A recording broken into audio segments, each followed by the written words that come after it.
अब मेरा एक दोस्त है जो एक बीपीओ कंपनी में काम करता है, उसने बताया कि वो डॉक्टर के पास गया था। तो मैंने पूछा कि डॉक्टर के पास क्यों गया था? तो उसने बताया कि वो काम पर जा रहा था, उसे जाते वक़्त ट्रेन में ब्लैकआउट हुआ और आस-पास के लोगों ने उसको मदद की और उसके घर तक पहुँचाया और घर तक पहुँचाने के बाद में वो थोड़ा सेटल होने के बाद में अपने डॉक्टर से मिलता है, फैमिली डॉक्टर से। तो उसने कुछ टेस्ट वगैरह लिख कर दिए। तो ही आस्क्ड मी कि उसके एम्प्लॉयर को क्या रीज़न दूँ मैं? तो बोला एम्प्लॉयर को क्या रीज़न देगा? जो डॉक्टर ने दिए सर्टिफ़िकेट या फिर जो भी प्रिस्क्रिप्शन दिया वो दिखा अपने एम्प्लॉयर को। तो उसने मुझे पूरी हिस्ट्री बताई कि जब उसने बताया कि उनके साथ ये हादसा हुआ है, मतलब इसको जो ब्लैकआउट हुआ है, एम्प्लॉयर ने उसको पूछा कि where are you?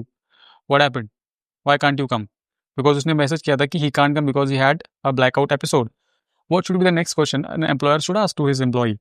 Ki, how are you? Where are you? Are you safe? Or have you reached out to your doctor or something like that?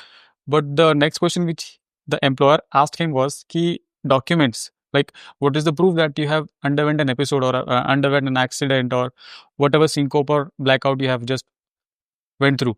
What is the proof? So that is the next question the employer asked to his employee. मतलब there is no generosity, there is no empathy, there is no feelings for his employee. मतलब it is funny at the same time because उसके employer को उसकी employee के health से ज़्यादा चूतिया बनने का ज़्यादा डर है.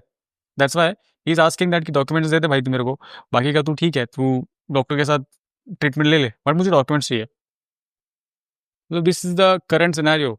आप कंपनी को अपना 8 घंटा दे रहे हो, 12 घंटा दे रहे हो, बट एट द एंड आपको मिलता क्या है? सैलरी मे बी वर्थ हो सैलरी के, बट देन अगेन एक रिलेशन होता है, प्रोफेशनल रिलेटिव, वो कहाँ है? मतलब ह्यूमैनिटी तो दूर की बात है, तुम इतना भी नहीं पूछ सकते कि तुम्हारा एम्प्लॉय कैसा है, मतलब किस हालत में है. You are asking for, you are literally asking for documents. मतलब कल को उसको कुछ हो जाता है तो you wouldn't hesitate to ask for the death certificate of that employ. मैं आपको चाहिए तो लास्ट में एक स्क्रीनशॉट भी डाल दूंगा. मेरे को ज़्यादा डिटेल्स नहीं है, but this is the thing which is happening currently in MNCs.